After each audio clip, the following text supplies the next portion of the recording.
on a commencé à prier ici pour savoir où on devait aller. Donc le Seigneur nous a montré la cathédrale de Fribourg, un parc au-devant de Fribourg. Qu'est-ce qu'il y avait d'autre? Je crois que c'était vraiment ça déjà. Et en fait, après on s'est mis à prier parce qu'on devait aller chez une famille. Et du coup, le Seigneur là nous montre une image comme cet homme montait en fait des escaliers chez lui. Il arrivait dans une pièce noire et puis là-bas on voyait comme un pistolet. On n'avait pas l'explication, mais voilà l'image. Donc le lendemain matin, on part direction Fribourg. Hop, le temps de trouver, on réussit à se garer, on commence à sortir. Bon là, le Seigneur nous a fait grâce, on a trouvé une place visiteur aussi, on a pu rester toute la journée, pas payer.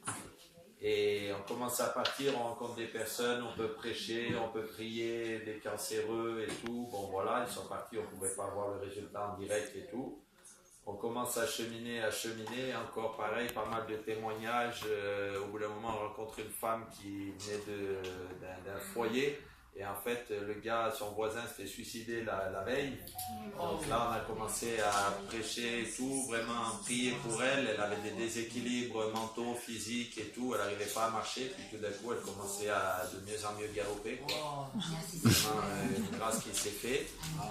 Bon, il y avait des petites choses comme ça, je crois, au début, je manque rien. C'était comme ça. Vraiment, on ne pouvait pas trop voir le résultat. Tout ce qu'on pouvait prier, c'était des choses qu'on ne voyait pas de suite. Au bout d'un moment, on est arrivé, donc on a réussi à trouver la gare déjà. Donc à la gare, à un moment, bon, je vois des gars qui galéraient pour une voiture et tout. Je vais les aider et tout. Des fois, Seigneur, tu vas nous faire grâce et tout, vu qu'on n'avait que dalle. Donc je commence à pousser la voiture avec eux comme un marteau. Ils montent tous les deux dedans. Merci, ciao, ils se marchent. Bande de crevards.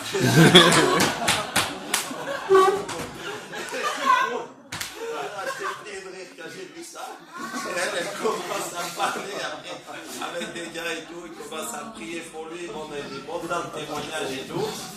Et on trouve donc ce parc, on voit ce parc et puis on s'assoit, on dit bon, on va prier quand même et tout. On a commencé à prier, on a demandé à Dieu, on a dit on ne veut pas faire les mendiants, Seigneur, tu promets dans ta parole que tu vas pourvoir à notre nourriture, tu nous as demandé de partir avec rien. Donc voilà, mais ces personnes qui vont nous bénir sur notre chemin. De là, moi, je rencontre un gars qui avait, en fait, il a été sorti au forceps à la naissance. Du coup, ça lui a fait un traumatisme et il était handicapé sur tout le corps. Il mangeait. Donc, moi, je commence à prier pour lui et tout. Et vraiment, après, il était ouvert. Alors, je lui ai fait une cup and cookies, bon, sans les ustensiles, mais de tête, quoi. Vraiment, après, on a pu parler du baptême parce qu'il s'était baptisé, lui, pour faire plaisir à Dieu. Parce qu'il avait vécu quelque chose. J'ai dit, c'est pas ce que Dieu attend de toi. Le baptême, c'est pas pour faire plaisir à Dieu. C'est vraiment pour mourir à ton ancienne vie, ressusciter en nouveauté de vie et tout. Bon, on a pu vraiment aller en profondeur. Et elle, entre-temps, je l'ai laissé dire ce qui s'est passé. Bon, du coup, nous, on a abordé d'autres gens. Et puis, on voit deux dames. Une dame qui avait un pansement, là. Du coup, je commence à prier pour elle. Et comme ça, elle croyait en Dieu et tout ça. Puis, en fait, elle nous donne 20 balles. Voilà. C'est magnifique. Là, ouais, après, on se retrouve du coup dans le parc. On commence à redescendre et tout. Puis on arrive à un endroit, en fait, et je lève la tête comme ça, je dis, ah, ça, je connais ce genre d'endroit, maison close, tout le long, avec toutes les prostituées qui sortaient la tête. Et donc, je regarde sur le coup, et puis je dis, bon, puis je les voyais, je dis, tiens, mais je sais pas quoi leur dire. Puis Léa, elle s'arrête, elle dit, ah non, mais moi, j'y vais. Je dis, avec Paul, elles y vont, je dis, bon, moi, j'y vais pas, parce que depuis tout à l'heure, elle faisait des clins d'œil, je dis, c'est autre chose. Moi, je reste de l'autre côté, t'as vu, j'étais pas, bon. Elles vont là-bas, c'était que des Espagnols et tout, Amérique du Sud, Uruguay et tout. Elles ont commencé à prier pour elles, et ça enchaînait, elles les ont embarquées dans la maison close du coup, pour prier pour toutes les prostituées qu'il y avait là-bas. Les clients. On n'a pas tellement pu parler avec, mais ils ont juste compris que c'était Jésus. Voilà, même aux clients, elles interpellaient les clients qui descendaient, bouge pas, il faut qu'on prie pour toi aussi. Ils se barraient un peu en courant, parce qu'ils avaient un peu honte quand même. Il faut dire qu'en fait, Léa n'avait pas compris que c'était une maison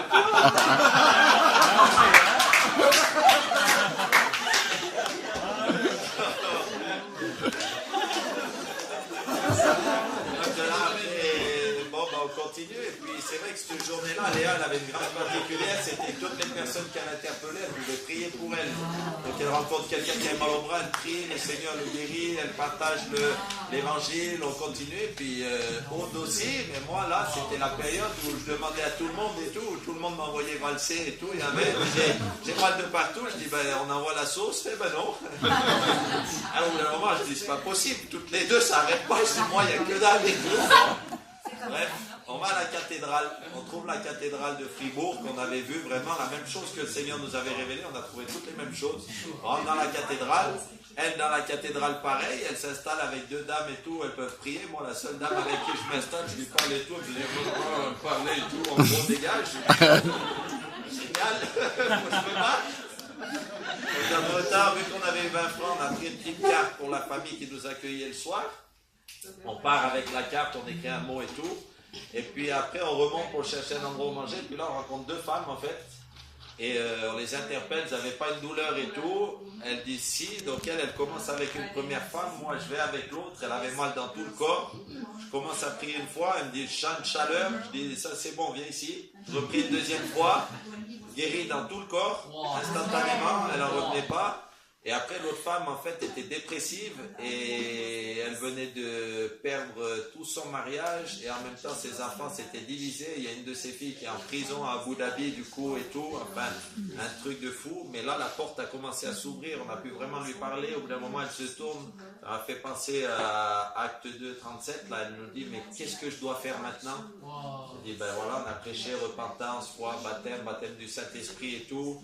On l'a encouragé, elles ont pris les coordonnées à chaque fois, elles ont pris des coordonnées de beaucoup, tu vois, pour qui elles peuvent appeler.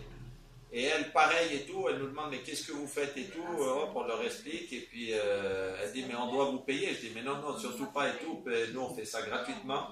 Et puis elles discutent entre elles deux et tout, et puis elles prennent quand même encore 10 francs, elles nous disent, tenez, tout ça c'est pour vous. Je dis, non, on ne veut pas vous forcer, tu sais, j'étais pas bien sur le coup, j'ai dit, moi je veux pas de forcing, tu vois. Je dis, non, prenez. Je dis, ok. On part, bon de là et tout, on arrive sur la place de Fribourg, on trouve un hot dog avec les frites. Enfin, on peut manger, c'était 5 heures, j'avais trop la dalle, j'en pouvais plus. Du coup, après, on continue et tout, on refait notre chemin. Je crois que sur le coup, on a quoi? On a rencontré pas grand monde là, jusqu'au retour, c'était un peu plus fermé. On prend la voiture, direction la maison qui nous accueillait. On arrive là-bas. Grand panneau, moi et ma maison, nous servirons l'Éternel. On dit waouh et tout, on se gare et tout, on cherche, c'était bien là, on descend, ils nous accueillent comme des rois. Et là, elle voit une femme, en fait, il y avait un mariage l'après-midi, donc il y avait plusieurs femmes, c'était des Brésiliens avec un Suisse.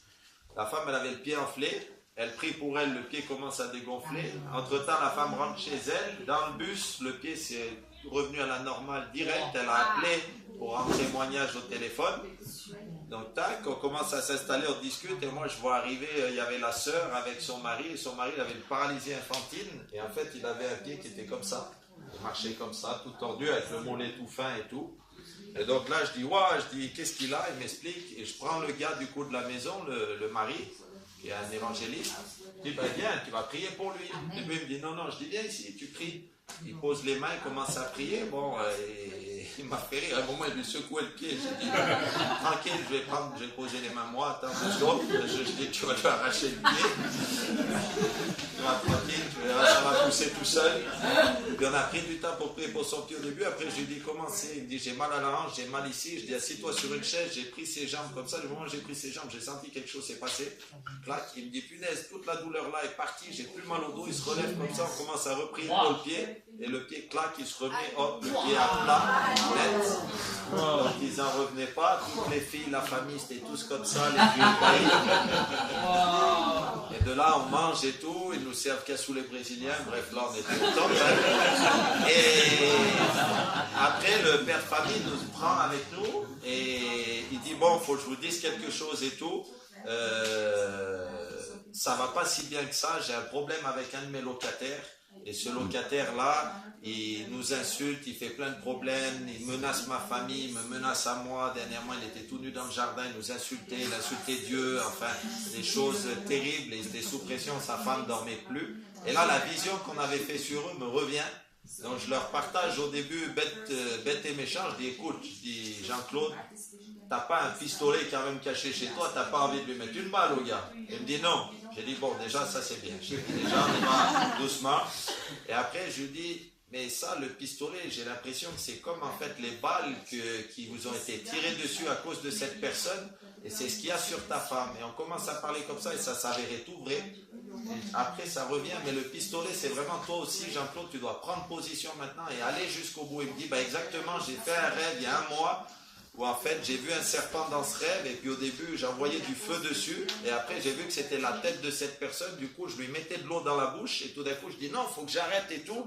Et voilà, j'ai dit mais voilà, j'ai dit il ne faut pas que tu aies ce cœur de compassion à dire à tout le monde je dois toujours faire du bien, mais nous on marche selon la volonté de Dieu et il y a des moments où si Dieu veut pas, il veut pas et il faut faire ce que Dieu nous demande de faire parce que sinon là c'est toi le maître de maison et ça retombe sur ta famille, tes enfants, tout ça. Il dit ouais.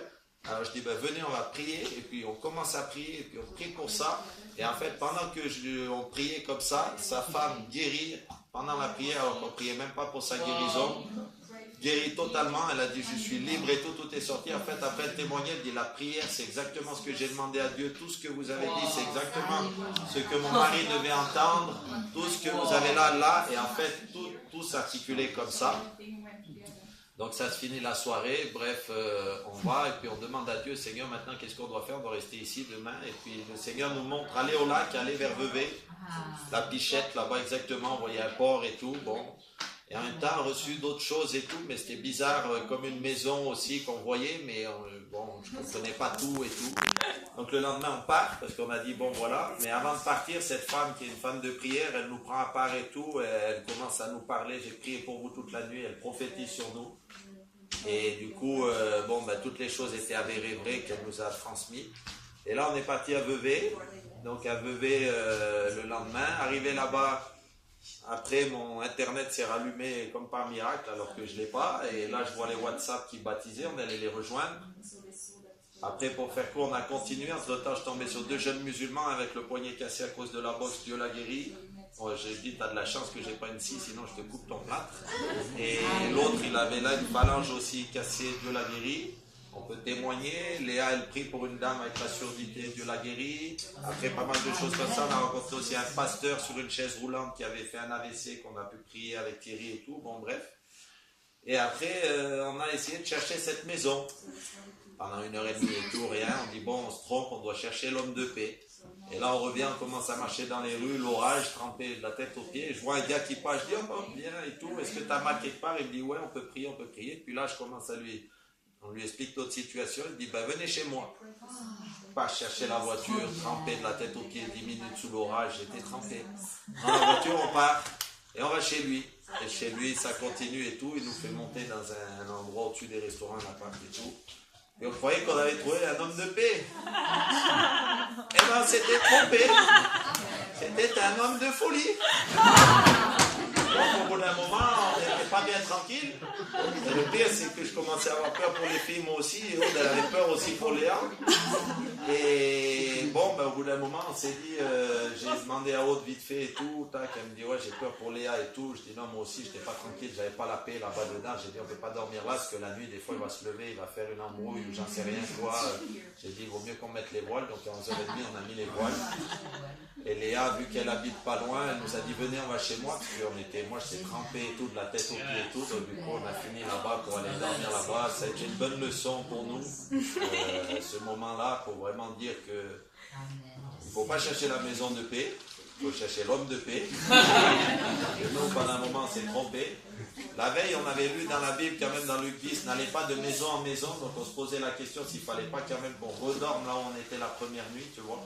Parce que c'était vraiment la maison de paix. On n'a pas encore la réponse.